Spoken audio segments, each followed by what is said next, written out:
One of God's promises to me was that I can have all of my power from all lifetimes, all timelines, and all dimensions come into existence for me right here, right now.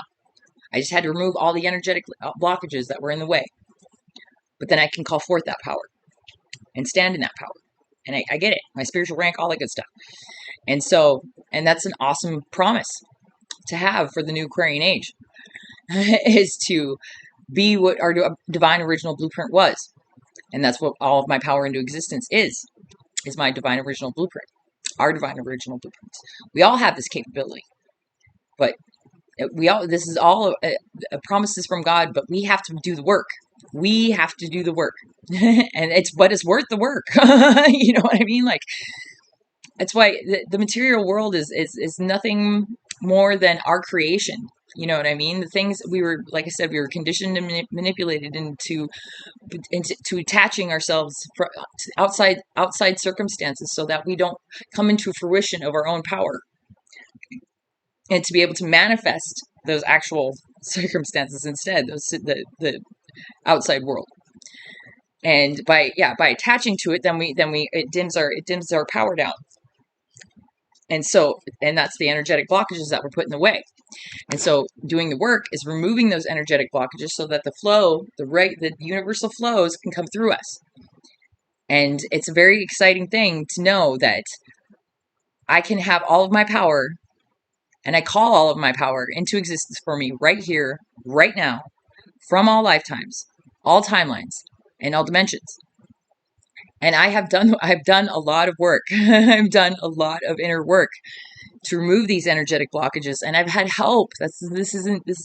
I've had energetic help from my ancestors, and from my elementals, and from my celestial star families, and from the angels, and from the archangels, and from God himself, to be able to do this. That's what the solar flares, all that stuff, all these things that are happening, these are all energetic occurrences that are happening for us to be able to come into fruition of our originality. And that's a beautiful idea. It's a beautiful idea and a beautiful thing, a beautiful expression of God. All of us get to be a beautiful expression of God. And it's exciting. You know, it really is. It's hard work, though. This is no joke. That's why it's not linear. That's why we really got to throw that out the window, the whole linear thing.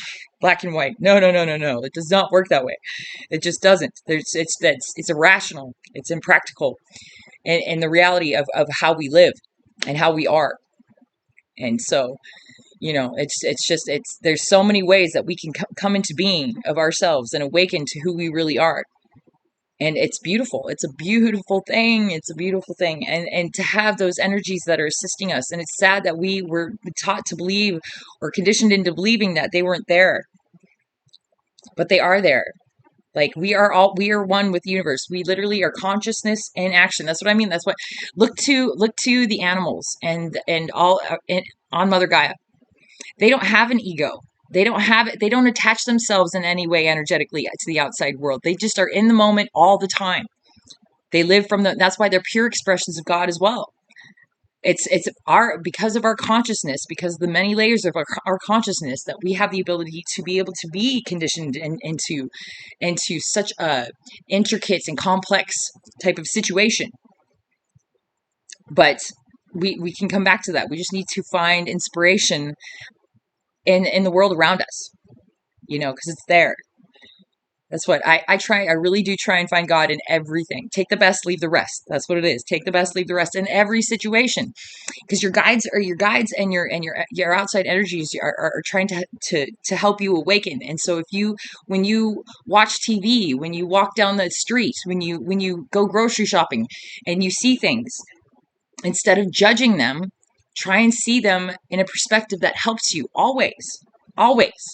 You know what I mean? Like, I've been watching sword art online, and I love taking inspiration from everything, music, from everything, from other people. You know what I mean? Like, it's because that's what you're meant to do. You're meant to be the best version of yourself, and to do that, take the best, leave the rest.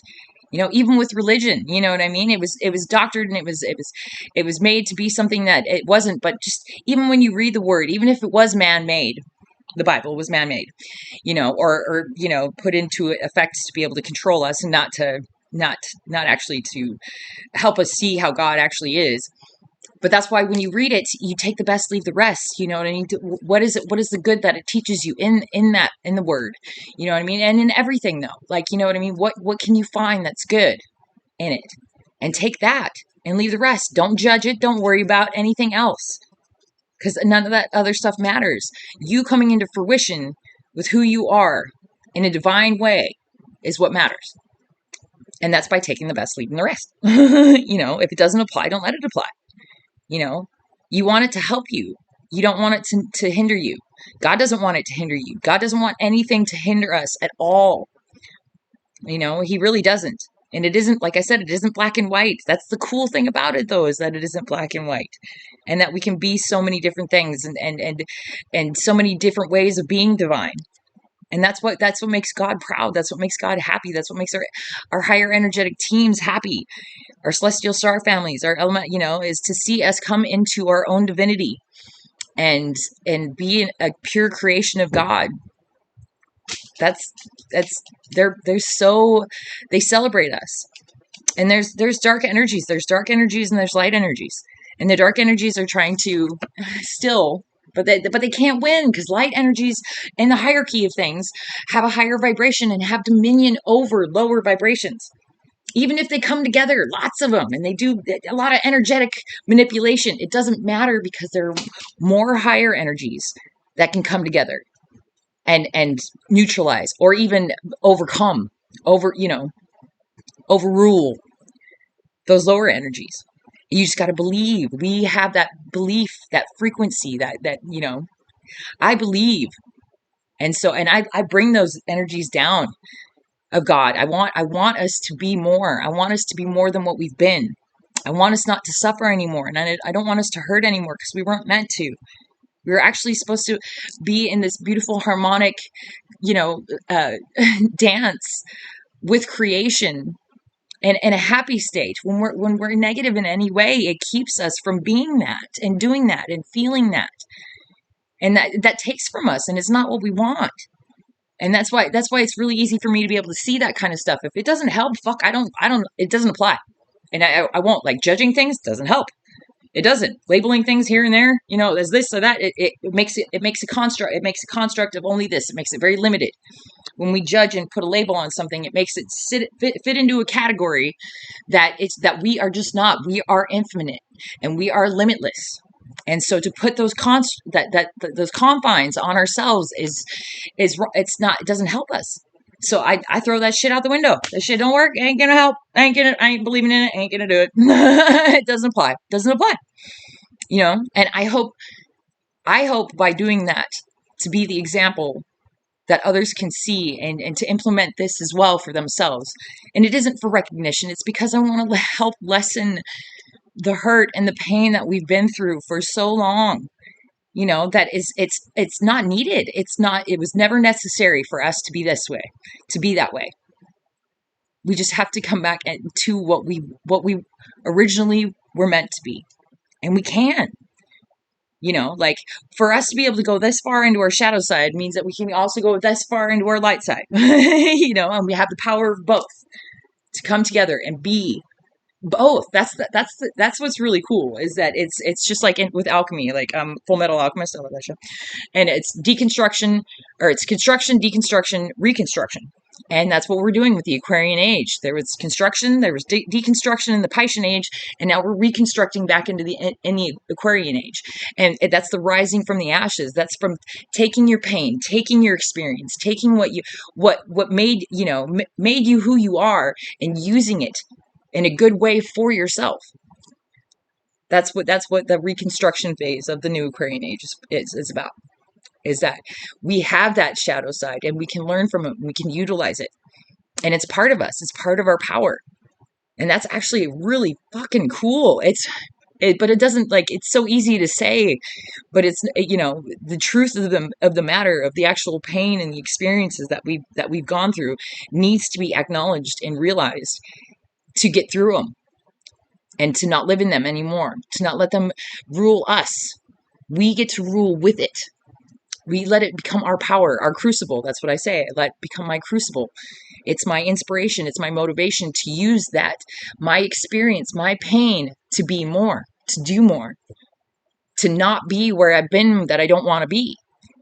And like I said, I just hope that I can, by me be doing this, that other people can see it and be able to do it too. Because I mean that we all deserve to be free. We all deserve to be happy. We do. We really, really do. All the things that have made us not believe that we shouldn't be happy, or for whatever fucking reason, is bullshit. It's bullshit. And it doesn't mean ignore it. It doesn't. You have to acknowledge it, feel it, go through it, and then take it for what it is. Don't dismiss it. That's one of the tricks. That's one of the ways of not being, not having it. Then we're giving our power away again. Where it's not ours to have, to be able to integrate within ourselves, to use for ourselves. And so, yeah, like we can be so much more, and we can do so much more. I'm a hopeless optimist, even though I don't believe there's actually hopeless optimism. I'm an optimist. I'm like a hopeful optimist. You know what I mean? Because I believe in us. Even the people that have wronged me and that have hurt me, I see through God's eyes. I see through Jesus's eyes, because like I can see where they operate out of an unhealed and a wounded within themselves, why they act that way toward me, because I'm not letting that part of me, I've healed those parts of me, and that bothers other people. It does. But I don't get mad at them for that. I don't get mad at anyone for targeting me or being upset that I have done this. I don't. I see how they're operating out of an unhealed area, because I have done the same. I have operated in an unhealed area too, in a wounded area, and took out my anger and my sadness and all that on other people. But it didn't make me feel any fucking better. And that's why I wasn't one to do it very often or very long. I really wasn't. I was never a misery loves company kind of person, because it didn't make me feel any better. But it's a way to be able to distract and avoid from that actual pain. And that's why people do it, is project their own pain and their own problems on other people so they don't have to deal with it. And someone like me, it triggers other people in that way, which sucks, but it does. I'm used to it. That's my entire life. I've always done that. It's always been like that for me anyway. I haven't done it on purpose. I really haven't. And I took it on personally why people did that to me for so long. It was just because of my energy. It was because of my ability to let go and my ability to say, no, that's not fucking right. I'm not going to do it. I'm not going to hurt someone else just because I'm hurting. Hurt people, but it doesn't make it right. It doesn't. It doesn't make them wrong either. It just makes them hurt. That's all it is. It does. There is no good or bad. This good or bad shit's fucking stupid. That's one of the tricks. That's one of the ways to be able to get us to not to be able to not see what's going on, to not be awake. It's just to label it as this and then just dismiss it. But then we don't deal with it. Then we don't take our power back from that situation. And that's what we want. We want to have our power from that situation. We don't realize how we give our energy and our power away in situations by not standing up for ourselves, or by letting other people walk on us, or by not, being who we want to be in a good way that doesn't hurt anyone else or yourself. We really don't. Like, I say that from experience. I didn't either. Like, I even right now, like, I'm being tested and like, of the things that I've learned and the things that I have healed from. I mean, which is good. You got to, that's what refinement is. That's what being, tempered through the fires is what it is. You're going to God throws more experiences at you to make sure, did you learn that? Are you sure you learned it? Are you sure you're still not hurting somewhere in there? Is there not an energetic block that's actually making you not be fully what you want to be? And so I'm grateful for that. Like, so any kind of situation that comes up that's negative, that triggers me, I'm glad that it does, because then it helps me face that and see what it is. And I'm a total introspective person. If something makes me upset or something, I look at it right away, because if I don't, I'm not being honest with myself. I'm not being true to myself. And that takes my power away as well. The power that I've earned back for myself. And I don't want to give that power away anymore. I've done it, and it didn't feel good. I wasn't happy. Other people weren't happy. You know what I mean? It didn't work. It wasn't practical. It wasn't rational. It didn't help me be who I want to be how I want to be. And so, yeah. So I'm constantly, that's how, being true to yourself, that you have to be honest with yourself at all times. And then being vulnerable and being open, and that's being honest with yourself, is being vulnerable with yourself.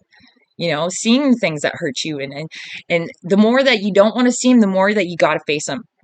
But then once you do, I promise you, you come out on the other side, and it's yours to have, it's yours to keep. No one can take it from you. No one. Not even God. You know what I mean? Honestly, it's part of God that you are. That's why God wouldn't take it from you anyways, because he wants you to have it. He wants you to have you as you, because then you're him. You are the expression of him that he has always wanted you to be. We're very strong, and we're very amazing creatures. And it's just my hope that to be able to show others that, and to explain this, and to help spread the truth and the knowledge of it. Because it is the truth, and it is knowledge that helps. Like, we've just been hurting for too long. We don't even know. It's sad for all of us. It is. I don't judge anyone. I see how this is, and judging doesn't help. Judging doesn't help. It doesn't. To make it this or make it that. Doesn't make it, then like I said, they just dismiss it. Or I did the same thing. I would just, oh, it's this, dismiss. Then I didn't deal with it. Well, then it was still there. So then it would come back. I was telling my daughter, I said, things come back sideways too. If you don't deal with something, if you let it go, if you dismiss it or avoid it or distract from it, it will come back around in a way that you usually don't want. Like, that's why when somebody's angry at, snaps at somebody else and they're like, Jesus, I didn't even really do anything. You know what I mean? It's because it's something that they haven't dealt with within them that's coming out sideways and affecting other people, which then affects them too. It creates more negativity in their life, which they don't really want, even if it's familiar. That's the thing. That's another trick, is the familiarity and the comfort. That's why you have to embrace uncertainty and all that, is because those comfort zones and that familiarity just keeps you trapped. It's just a way to keep you stagnant, keep you not dealing with stuff. And it doesn't help you. It doesn't help. And I'm like I said, I'm speaking all of this from experience, and it's from facing it head on that I know these things. Fear is bullshit. Fear keeps us stuck. So, like, I do not let fear, I won't, I refuse to fear anything, because God did not make us to fear. He did not make us to be afraid. He wants us to be empowered. He wants us to have freedom and sovereignty within ourselves, be true to ourselves. And fear does not help that. I mean, it helps to figure out that you don't want to be that way. That you don't want to fear things, that you don't want them to keep you in a disempowered state. That's what fear is used is a tool as well. It can be used to show you what the things that make you afraid. Everybody has different fears, though. What one person might be afraid of, another might not, type deal. And that's why it's getting to those roots of those fears, and why one has them in the first place, to be able to get over them, to then incorporate and integrate that power into themselves, and get over that fear, overcome that fear, and make it their, and make that power their own. That fear, that power that was in that fear, then becomes their own once they overcome that fear. So yeah. So me and my spitting the truth thing, I'm telling you guys, like, this is what I'm going to do. This is how it is. This is what I want to do for God. I have a full-time job. I really, literally do. And it is working for the divine and working for God, bringing in love, being the energy of love. You know what I mean? And there's all the things that aren't love, I'm removing, and I've removed a lot, so I can show everyone else how it's done, so they can be loved too. And so we can all be loved. And because there's so many ways to be loved. Like I said, truth is love too. They're all different virtues of all different aspects of love. There's so many ways you can love, and it's so many different, it's cool. And to not be at the full fruition of what that can be sucks. Like, we don't even know how far our potential, because we're stuck in fear and anger and negativity. It keeps us from being happy and from experiencing love in all the ways that we can. And and we want that. We want to experience love in all the ways that we can. I don't care who you are. Every single existence on this planet wants to experience love and good and positive things in their life. They even commit negative things to try and attain that for themselves in ways that they think would make them happy in that way. But it usually doesn't. If it's not authentic, if it isn't honest, if it isn't from love, then it's not going to create love. It's not going to let one be happy in those ways, no matter how hard they try. That's ego. Ego likes to make you think it's this way and that way, and this will make you happy and all that kind of stuff. And ego is just a tool. It's just a way to it's something to utilize to be able to find out what you do want to be, what you do want, how you want it, why you want it, so you can be that full expression. Yeah. Love you guys. Let's bring in this Aquarian age. Let's bring in this unity consciousness. Let's bring down the love. Let's spread it. Like that's what throughout the day, you know what I say to myself? I choose love. I choose to be love. I choose to love. I choose love. I choose to be love. I choose to love. Over and over and over, I say that to myself. And I mean it. I mean it. I really do, because I want to spread love. I don't want to spread anger. I don't want to spread fear. I don't want to spread negativity, because it doesn't help anything. It doesn't help me, and it doesn't help anyone else. So I won't adopt it. I won't do it. I've been down that road, and it didn't help anything, and I know from experience. So, ain't gonna do it. No, no, no. All right, guys. I love you. Oh yeah, look at my shirt. Right? Right?